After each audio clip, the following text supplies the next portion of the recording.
resolve o nosso problema de... Sim. Então, bom dia. Está gravando, beleza? São todos seus. Pessoal, bom dia, né? Semana passada, o professor Cláudio, a professora Verilda, fizemos uma aula diferente, né? Sobre motivação. E hoje nós vamos voltar, né, ao nosso conteúdo. Nós vamos falar sobre a água e bacias hidrográficas. No Centro de Mídias, não sei se vocês já assistiram, está mais adiantado que a professora Verilda. Essa aula de bacias hidrográficas foi semana passada, então está um pouquinho atrasadinho, mas nada que, né? E aí eu vou explicar hoje para vocês o que é bacia hidrográfica e vou falar mais um pouquinho a importância da água, mais um pouco. Depois, nós vamos entrar nos biomas, Mata Atlântica, Caatinga, nós vamos pegar principalmente o Pantanal, vou falar um pouquinho das queimadas. Então, por enquanto, eu estou na questão da água, semana que vem eu acho que eu encerro essa parte da água, e depois a gente começa sobre, né, os biomas brasileiros. Biomas são as florestas brasileiras, tá? Então, primeiro eu vou encerrar da água aí, depois eu falo dos biomas, tá?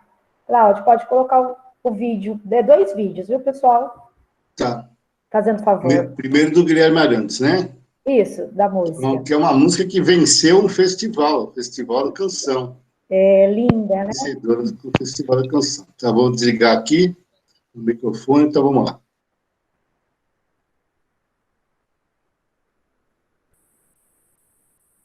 Só um adendo.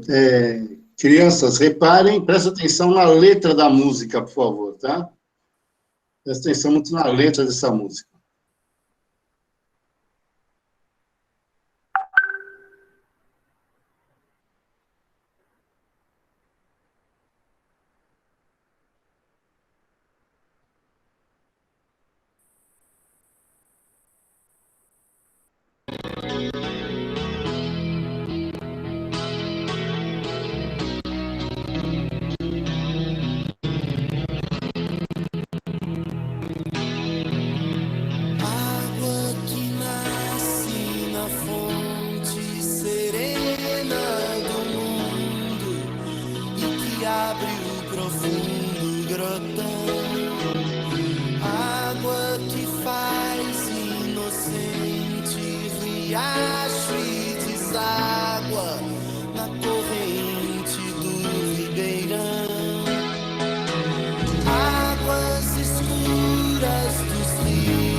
Águas que encharcam o chão.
afetividade ao sertão. Águas que banham aldeias e matam a sede da população. Águas que movem ruídos são as mesmas águas que encharcam o chão e sempre voltam humildes pro fundo da terra, pro fundo da terra.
Eu tenho que sair rapidinho, desculpa.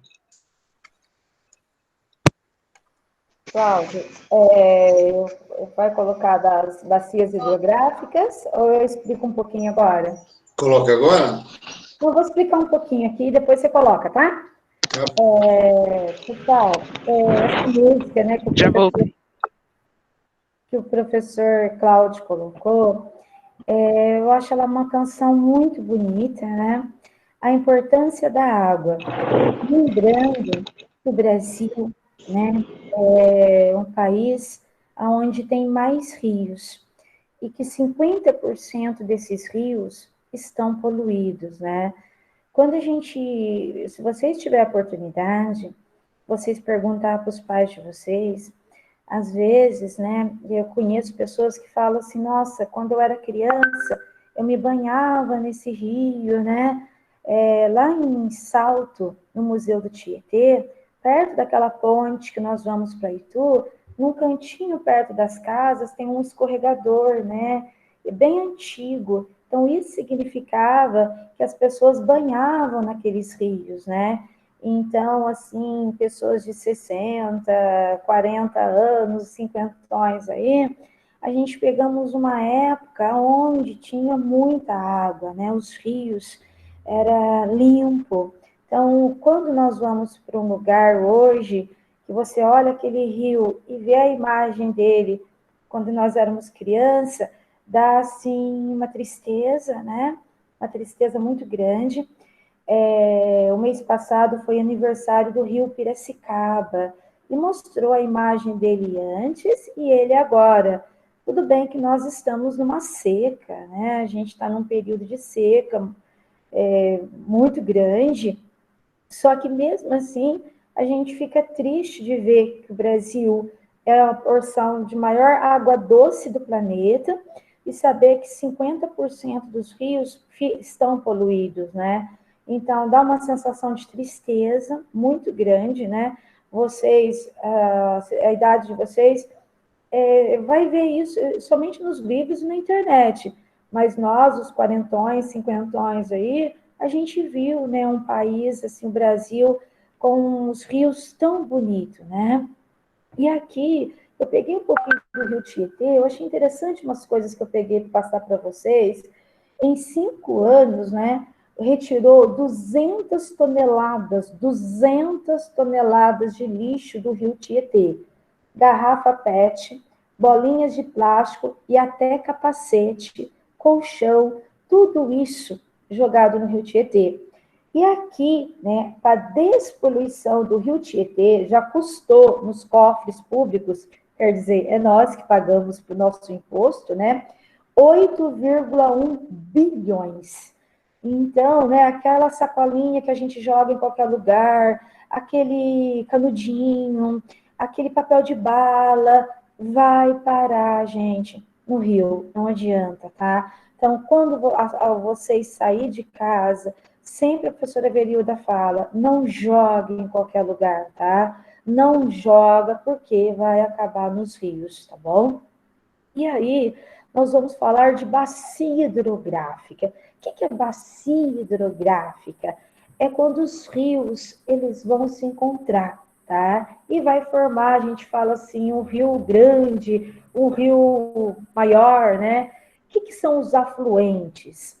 Os afluentes, na minha época de escola, né? Eu vou falar que eu aprendi assim. Minha professora falava que eram os braços dos rios, né? E lógico que esse termo a gente usa como uma brincadeira. Então, esses rios irão se encontrar.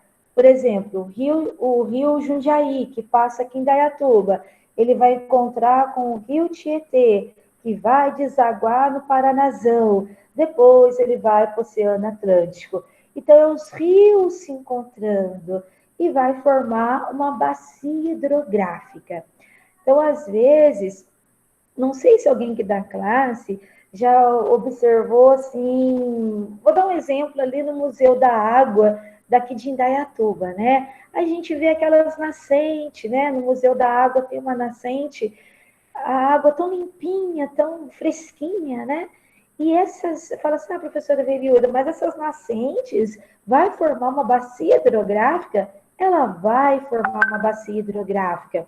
Por isso que eu não posso tirar a vegetação ao redor dela, que é essa vegetação que vai ajudar esses rios, tá?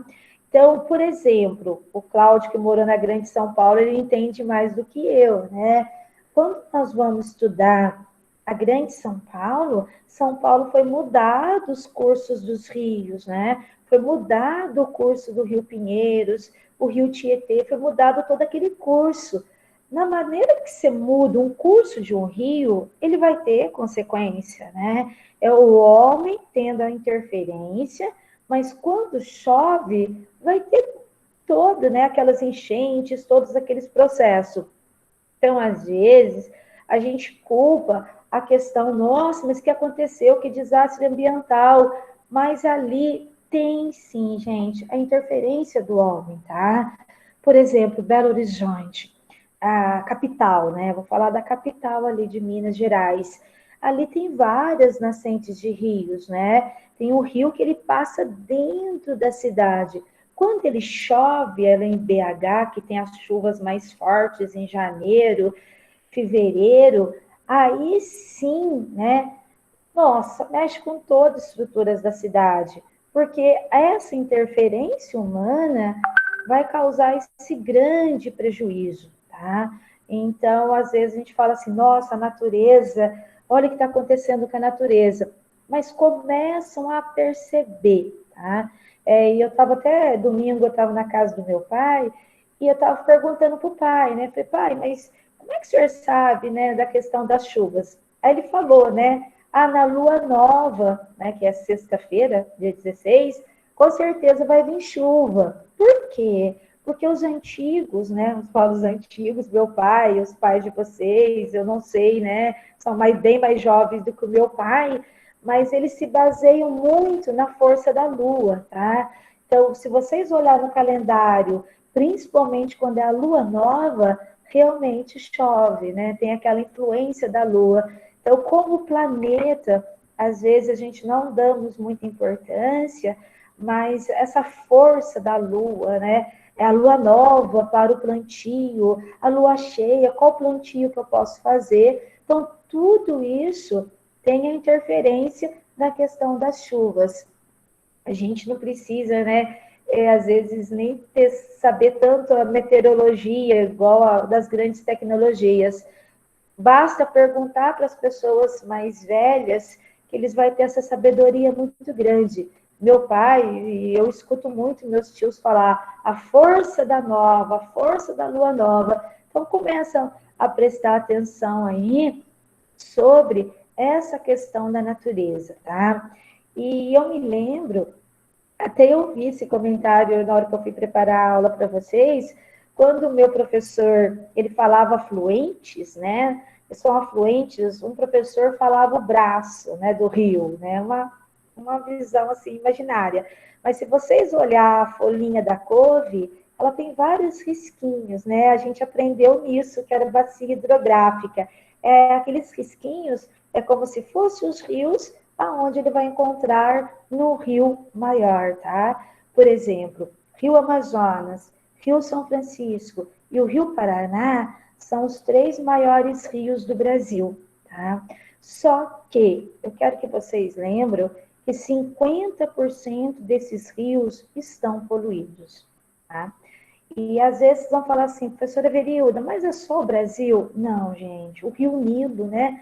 O Rio Nilo, ele é maior do que o Amazonas em pouca coisa, 6.600 quilômetros de rio, ele é bem encostadinho ali na Amazônia, que também está muito poluído.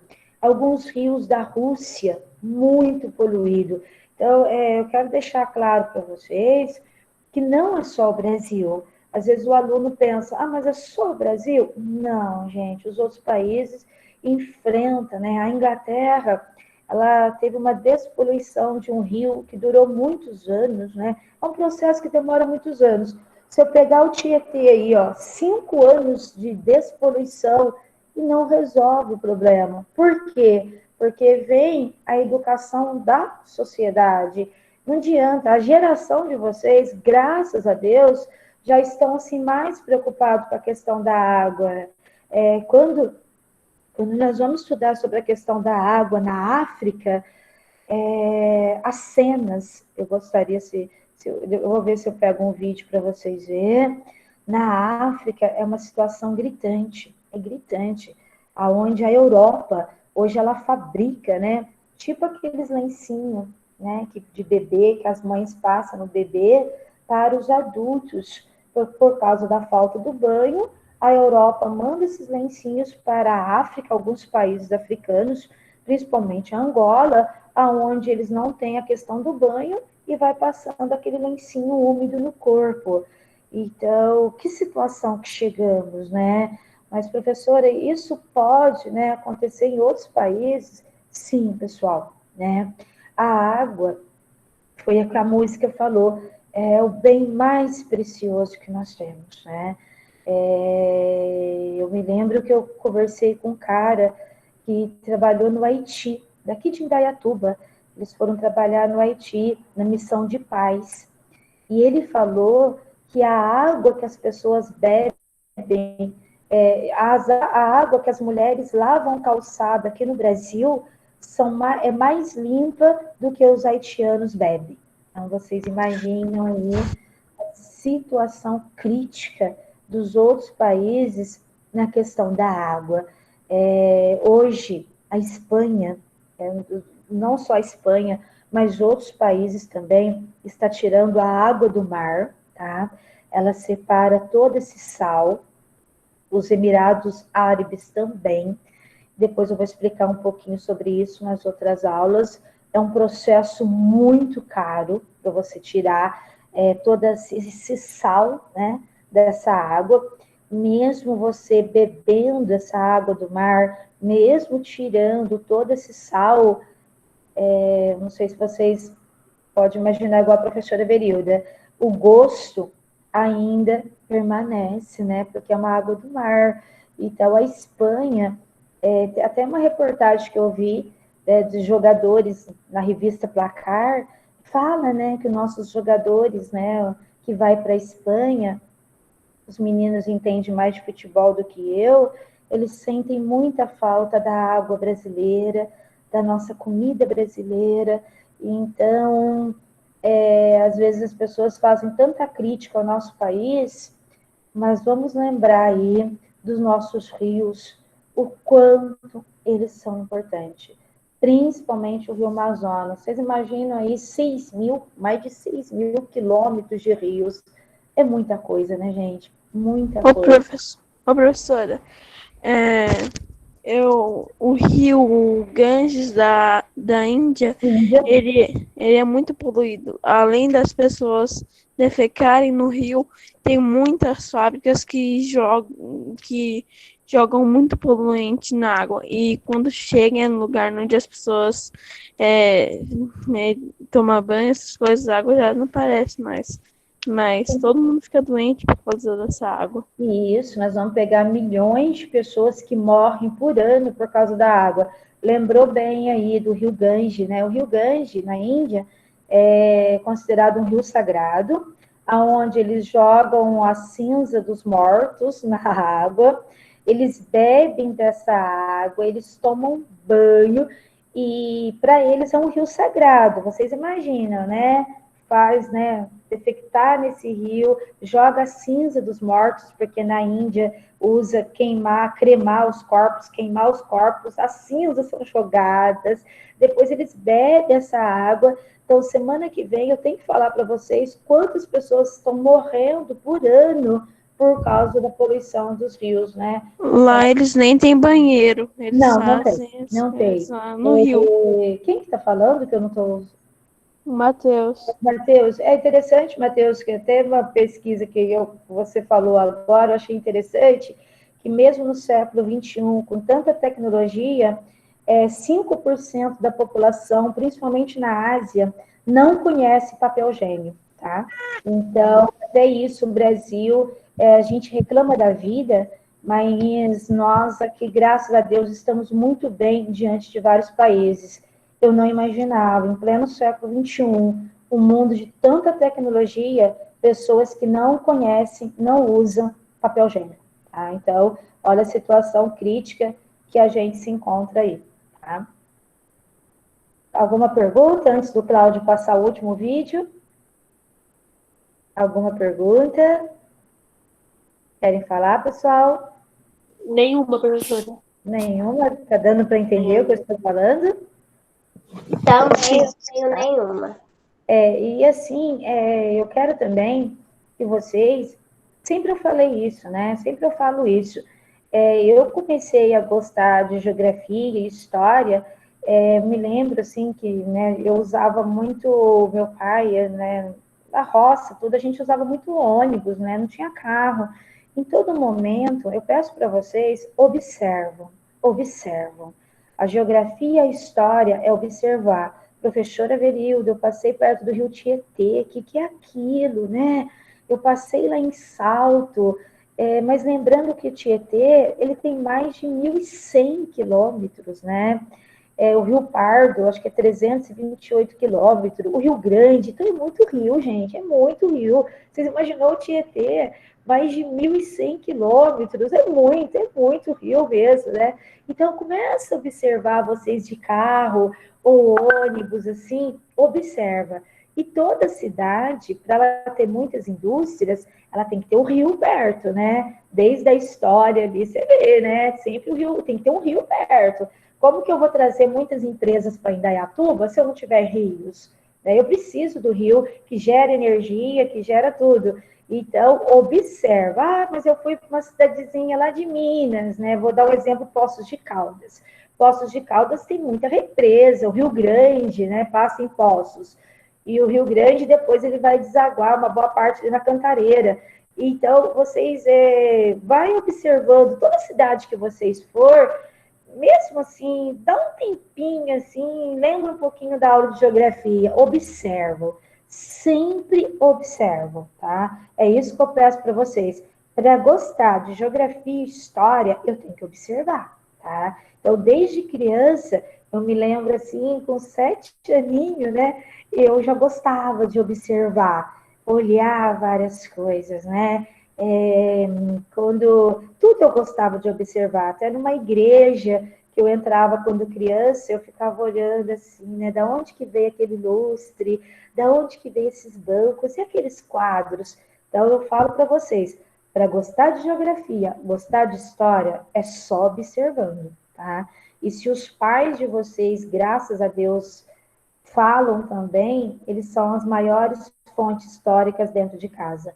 Observam a fala do pai, da mãe e dos avós. Sempre observam, tá? Cláudio, pode colocar o outro vídeo. Então, vamos lá, colocar outro vídeo. Por favor. eu colocar cabo daqui da minha bateria.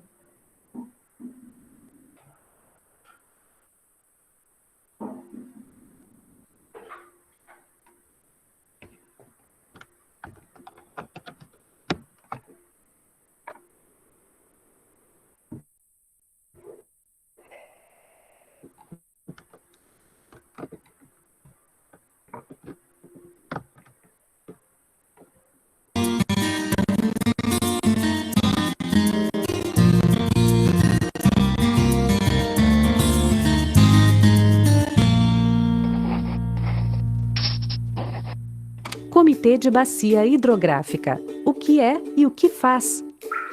A água doce é um bem importante para todos os seres vivos, sejam pessoas, animais ou plantas, que necessitam dela para viver. Além disso, é essencial para a geração de energia, processos industriais, produção de alimentos, no transporte de cargas e pessoas, na pesca, seja por lazer, para subsistência ou industrial, e no saneamento básico. Enfim, em toda parte e a toda hora, a água é fundamental para o conforto e sobrevivência de todos no planeta.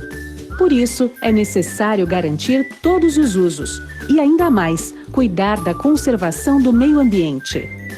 Tudo que se relaciona à água e aos seus diferentes usos e envolve grupos de pessoas cujos interesses devem ser respeitados.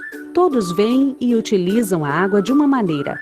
São objetivos, necessidades e expectativas muito diferentes e importantes. E as ações de cada um podem afetar todos os demais. Para entender melhor como isso acontece, é essencial, primeiro, aprender o que são bacias hidrográficas. Uma bacia hidrográfica é uma região que compreende diversos cursos d'água que convergem para um rio principal, cujas águas são despejadas por uma única foz. Parte da água da chuva que cai nessa região escoa para os leitos dos rios, outra parcela volta para a atmosfera por evaporação, e outra ainda é armazenada no subsolo, para formar os aquíferos, que são grandes reservatórios subterrâneos.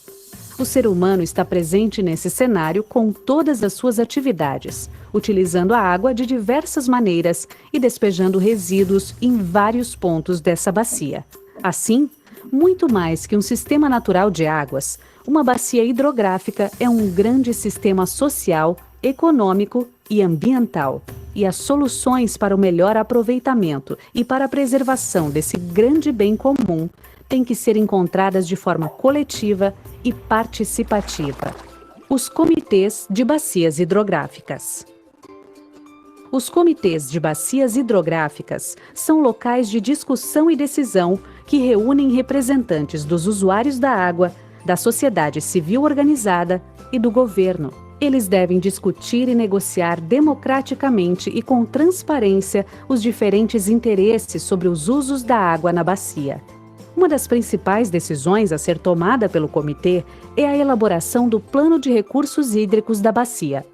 Um plano para os usos da água, que reúne as informações estratégicas para a gestão das águas em cada bacia hidrográfica, para manter a qualidade e quantidade desse precioso recurso para as futuras gerações. Os comitês de bacias hidrográficas têm um poder real de decisão e cumprem um papel fundamental na elaboração das políticas para a gestão de recursos hídricos. Conheça a Lei das Águas, Lei 9433 de 97. Democratizar a gestão dos recursos hídricos e compartilhar o poder de decidir. Participe de uma nova gestão das águas. Acesse www.ana.gov.br para saber mais sobre a atuação da Agência Nacional de Águas junto aos comitês de bacia hidrográfica.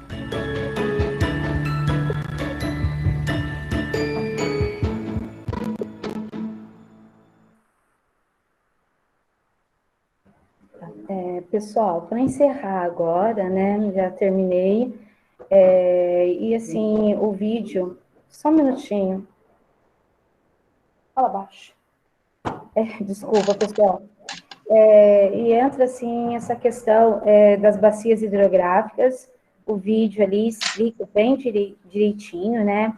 A importância da nossa água. E é isso, tá? Semana que vem eu vou entrar no tema. Só um minutinho. A chave, Evelina? Tá. Namorido, viu, gente? Então, semana que vem eu vou trabalhar essa questão da água aí, sobre a questão da saúde, quantas pessoas que morrem aí com a questão da água no planeta, tá? E é isso. Alguma pergunta? Deu para entender? Não, mas aí, tem que chegar... Nenhuma pergunta, professor. Não. Eu entendi tudo. Tem alguma pergunta? Nenhuma. Pode perguntar. Nenhuma, Graça? Nenhuma.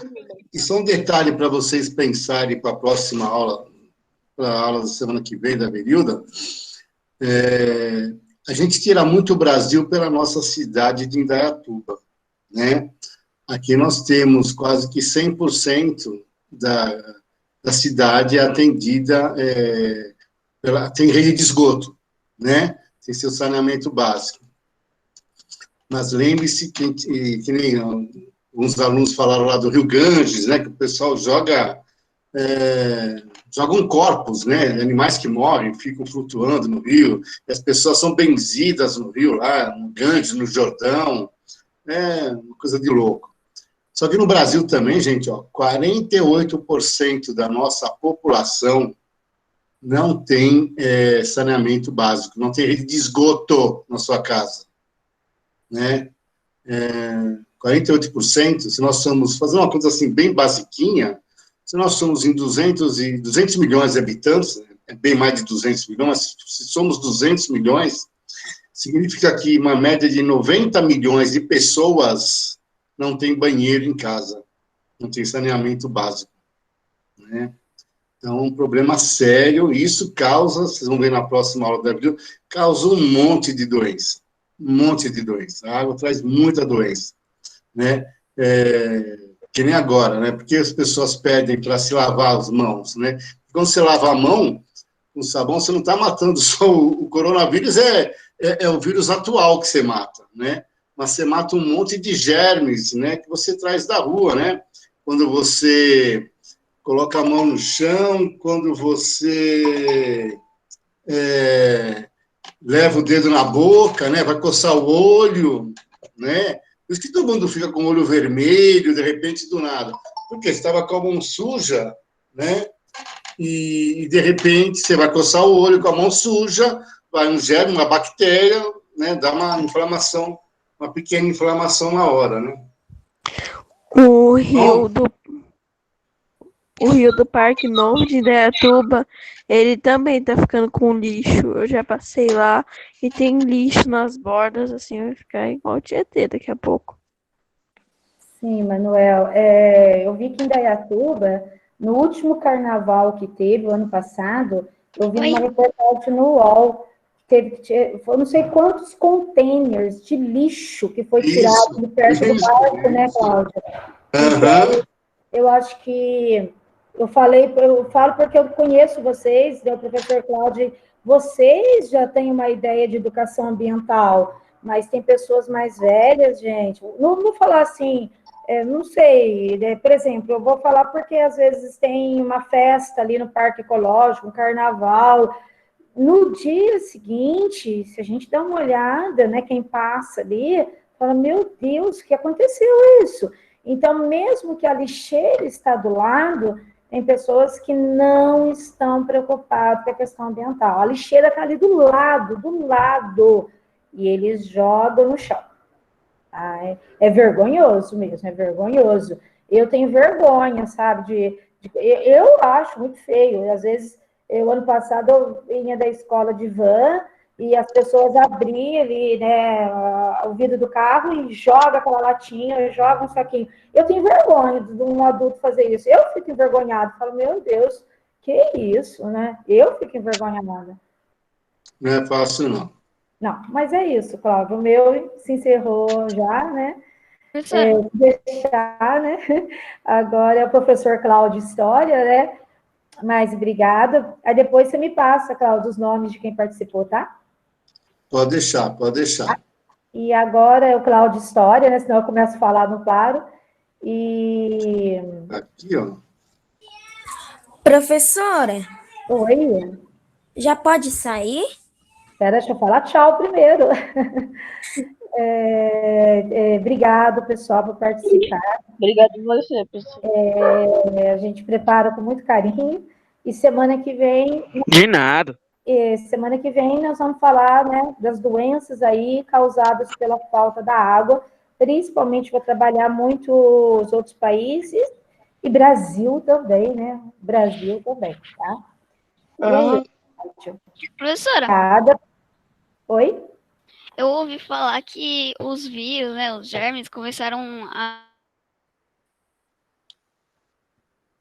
Tá? vermes, vírus, quando a gente nasceu, sabe, o ser humano. Começou a vir, sabe? Aquela história lá de Deus cura a gente.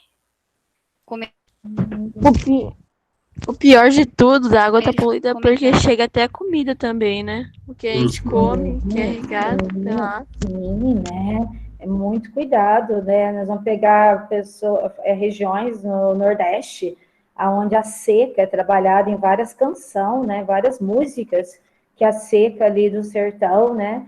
Nordestino, ainda aflige muitas pessoas, né? Então, essa cor da água, sempre olhar a cor da água que vocês for tomar. Sempre olha, né? Se ela tiver o cheiro, o odor, toma muito cuidado, principalmente com o odor da água, né? E é isso. Cláudio, mas pode falar? Alguém ia falar? Oi, Grazi. Professora, aqui perto da minha casa tem uma bica que até a SAI colocou um aviso que não pode tomar água lá. Só que as pessoas continuam pegando água lá. Eu fiquei sabendo dessa mina aqui, né, que não é para tomar, e realmente, eu fiquei sabendo disso. Tem uma que é perto da Toyota, né, eu não sei explicar exatamente o lugar, mas é bem longe. Essa diz que podem tomar, mas essa mina que você falou dentro da cidade não é para tomar. Então, o povo é difícil, né, Grazi, para entender, né? Complicado. Mas é isso. Quer ficar doente. Alguma palavra? Como eu não era daqui, quando eu cheguei, minha mãe, ela conheceu, e aí a gente começou a encher a garrafa lá para beber. Aí, no segundo dia, nós paramos porque nós ficou sabendo disso. Ali não pode, já foi avisado, já deixou recado nos jornais daqui, mas muitas pessoas pegam, não adianta, né? Às vezes é porque não tem condição para pagar a água que vem na conta. Pode ser, Manuel, com essa crise, né? Com essa crise de desemprego, todos os problemas que o Brasil está passando, pode ser isso mesmo. Tá? Então, tá bom, vou parar de gravar. Tá bom, obrigada, pessoal. Então, tá, muito obrigada. De nada.